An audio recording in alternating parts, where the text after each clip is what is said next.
Hi, we are going to read Psalm 81 together.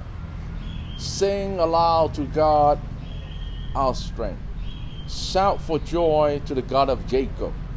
Raise a song, sound a tambourine, the sweet lyre with the harp.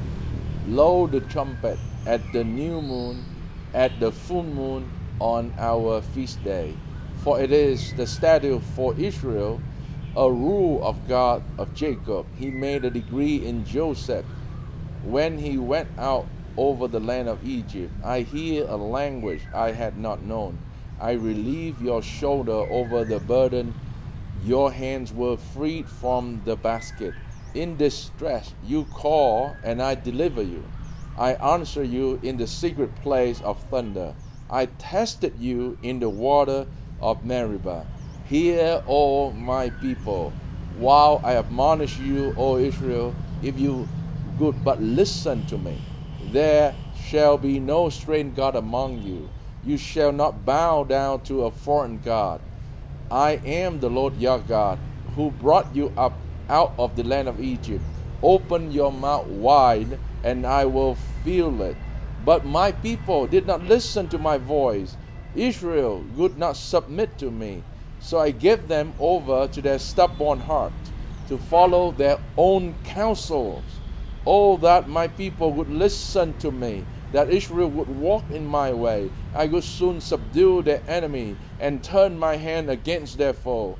Those who hate the Lord would grinch toward him, and their fate would last forever.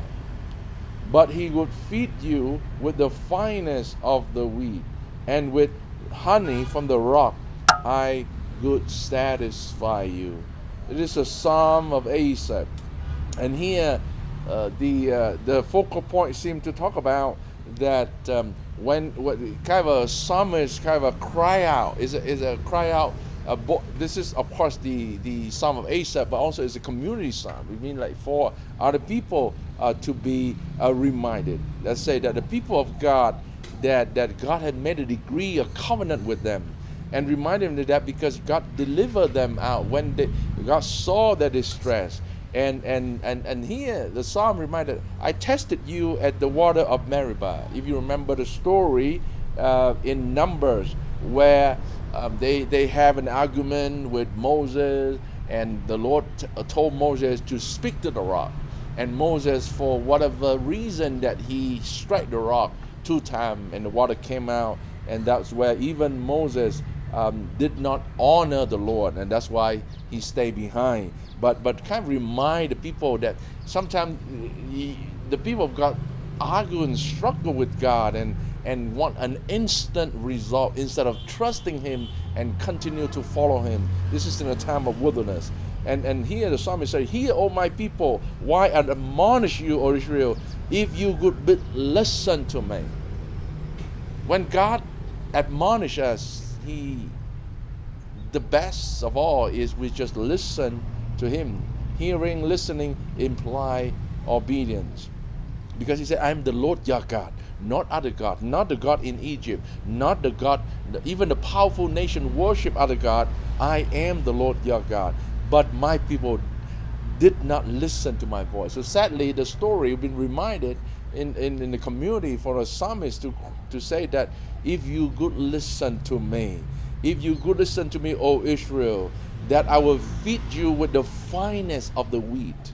God will provide. This pandemic, at many levels, it attests. It seems like the people of God are being tested in this pandemic. It's almost like the wilderness.